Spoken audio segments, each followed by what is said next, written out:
says, "Hey guys, I'm Rick. It's your seat table." Great white mama is trying to do her level best to stick her nose in my mouth every chance she gets. Yes, yes. You've been over. You know what? This would be my fourth video this morning that I've done, and she has literally been in my lap almost the whole effing time. So we are looking at official Dungeons and Dragons official game accessory for Forgotten Realms, Dreams of the Red Wizards by Steve Heron. This is for first edition, by the way, because it doesn't say anything up here that says otherwise. Yes, Mama. Okay, geez, come on. You're getting to be a real pain in the butt. You're getting to be a little too much there. 1988 was produced. And of course, like a lot of Forgotten Realms products, the cover on this comes off. There's nothing inside the cover, which is kind of, I don't know, odd. And then we have a map for Thay, and this is a map that I rarely ever took out. It looks so damn new. I don't know that I ever have. This is, and I have to be honest, there's a lot of stuff I have bought that I wanted to utilize, and it just never got used. Or I utilize it in secondary methods. So we got some really good artwork. And I just did a video on the maps, more of a ramble about maps. I really love them. I like them a lot. And whenever I have a large campaign that's going on and I have access to a pre-generated map, in the past, what I like doing is mounting it on the wall in the room we're playing in, so players can look at it and study it, take notes from it if they want to, but mostly for that backdrop feel. I rarely ever put the maps on tables, and part because, well, that's just and it's just a great way for them to get ruined. Things are going to spill, things are going to fall down, people will scribble. And next thing you know, somebody's tore or scribbled or spilled something or gotten Cheeto dust all over your freaking map, and it don't look as nice as it could have been. And anyway, so we're looking at the Dreams of the Red Wizards. So this is the introductory supplement for Thay itself. And we have the introduction, the history of Thay, people and society of Thay, geography of Thay, current economy of Thay, current politics of Thay, magic of Thay, religion of Thay, personalities of Thay, and adventures of Thay. Like a lot of people back in the late 80s, early 90s with the Dungeons and Dragons, I used the Red Wizards as a black hat. They were some of the, like the Zentarium, they were and the Call of the Dragon. These were obviously geared towards being bad guys in game, and there was very little effort or inclination of players to want to play as in that faction.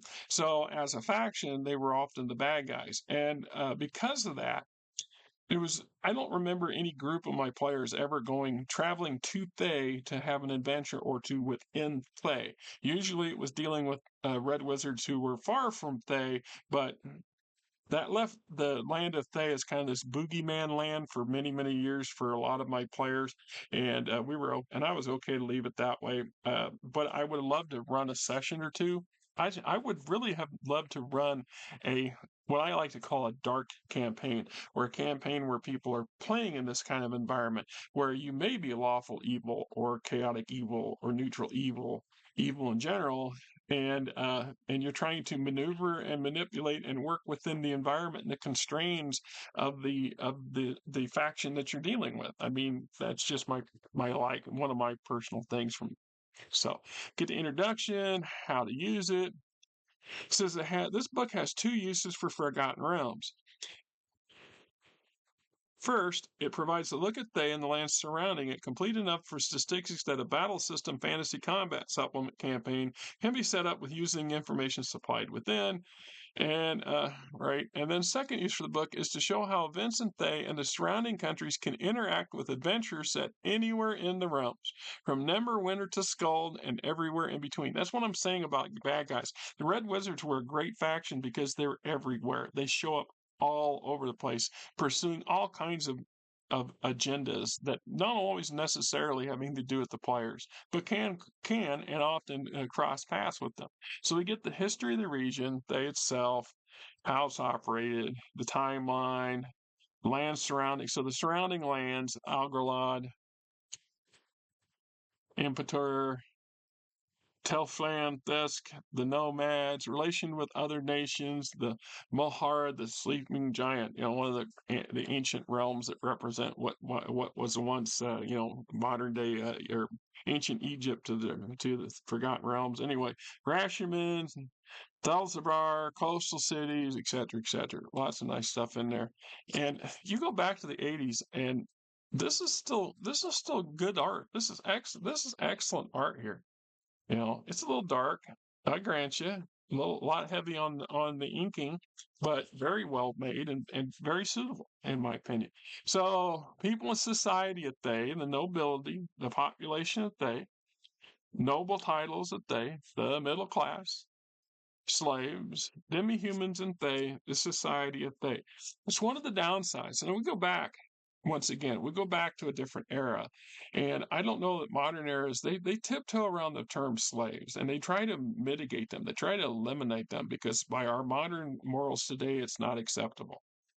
But it's also part of reality, the real world history of how humanity has been mean or cruel to humanity and to replicate settings like this, it just goes hand in hand. And so I have less issues with it as long as it's not abused. There's the danger. If you're running a campaign of a dark nature, is we're going to test the moral boundaries of everybody's table. And in some ways, it's interesting because as a personal journey, we can discover things we don't realize within ourselves. We can discover we have dark tendencies that we embrace, even though we say we don't. Or we can discover things that we really didn't, things that we really didn't worry about or concern ourselves about in the real world. Certainly start having a little different view on them after having been, introduced to them in a game setting, in my opinion. That's just from my personal experiences as a human being on this planet. Anyhow, we go on to the next thing. So, people in society, nobilities, noble titles, and middle class. Yeah, we got all that stuff. Demi-humans and Thay. One of the things about demi-humans and Thay is that essentially, Thay is an evil society. Overall, the alignment of the country is neutral evil, but this can vary from lawful evil, usually but not always exemplified by the Tharchans and the Zulkars, to the chaotic evil, usually exemplified by the actions of many of the Red Wizards who are not Zulkars. But wherever one may be in Thay, the rulers and most of their followers are driven by greed and megalomania and paranoia. So,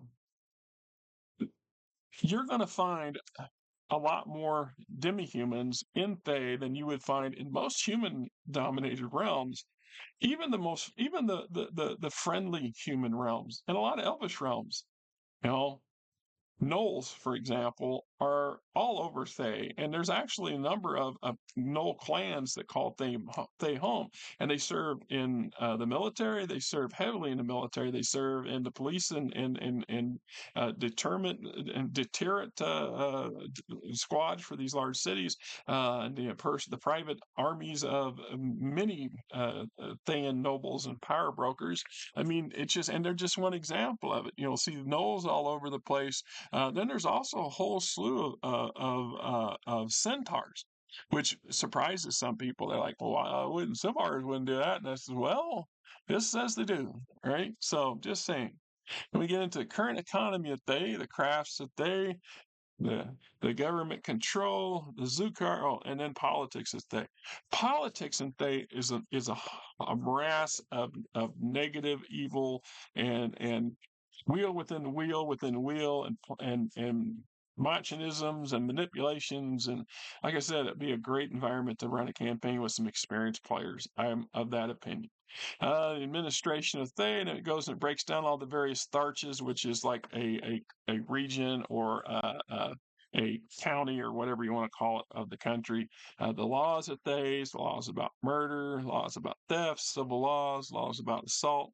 Then we get a glossary of things Thabian, the player's guide to Thay, right? You know, and we get into what basically dominates a big chunk of the book. If there's one thing I think that don't like is the fact that a big, probably 20, 30% of the book is revolving around spells, which is just basically repetitive spells that you can find in any player handbook. So I think they wasted the space that should have been devoted to more things about Thay in general, or it should have been devoted to magic, specifically Red Wizard magic, things that you would find in Thay that do not show up in the earlier versions of the player handbook. And so I'm just saying. So, right. Quest for gems. Let's see. Oh, rumors. And get some rumors going on in here, and some key key things going on over here. And we got schools of and spells of the Red Wizards. So School of Illusion and Alteration and going on through the list, right? And again, we get back there to all the definitions and the functions of said things. And where's the other stuff?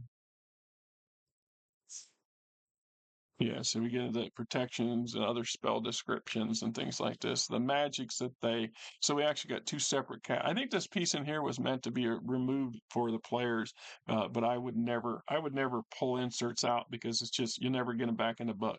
And we get the Assassins Guild, the Army of Thay, and how it's organized. Then we get into another section on the magic of Thay, and then we go on through. And some of these things are very unique and special, but 90% of these we'll find in the regular books, and I think it was a waste of space, in my opinion. Although, without sitting down looking this at the book of that era that was available, that's not. It's easy to say that now because some of this stuff might not have been in the first edition player handbook, and it came out, or Unearthed Arcania, and it came out later. I'm just saying. All right. So, but to me, it was a waste. Then we get Religions of Thay, and most of the evil and neutral religions are covered here, and surprisingly, a couple of good ones are here too. Then we get the major personalities of Thay: Zupkar Zam, or is it Sass as an S-A-S-S, or Zas as in Z-A? The Z is silent or the S is silent? I always get confused. Here's a picture of him, and he's actually a he's a 24th level magic user, School of Necromancy, the Red Wizard of Thay. He's also a lich, right? And then we get some other notable leaders of that era in Thay to work from, and so on and so forth. You know, working over with Mama laying here in front of me. You're a pain, you know that, right? Yes, yes, you are. Right, so we go on adventures in Thay, potential incidents in the far lands, threat of death, close to home, invasion of the living dead. You know, fighting zombies, the main event. Main as an M-A-N-E. The fighter mains. The rumor, the Adventures band led by the fighter main, M-A-N-E. Yeah, otherwise it's supposed to be a pun. Main event. Okay, Out of the Wood. All right. Symbols Journey, Statues That Walk, etc. So this was very nice. It was enjoyable going back and reading it again. I hadn't read this in probably 30 years. It's been on that shelf. It's been transferred and moved around, and I think that fairly good shape considering how long I've had it and how many times it's got moved and where it's been stored. To be honest, it's really good shape. Uh, if you can find one of these, I think if you're interested in Red Wizards, if you're interested in an entire society of wizard-based yahoos that are evil or marginally evil, this would be a good supplement to own. I don't know if you can find a PDF of this out there or not. I don't know. Anyway, I'm Rick. This is Mama. Till next time. Hope you guys have yourself a great weekend, and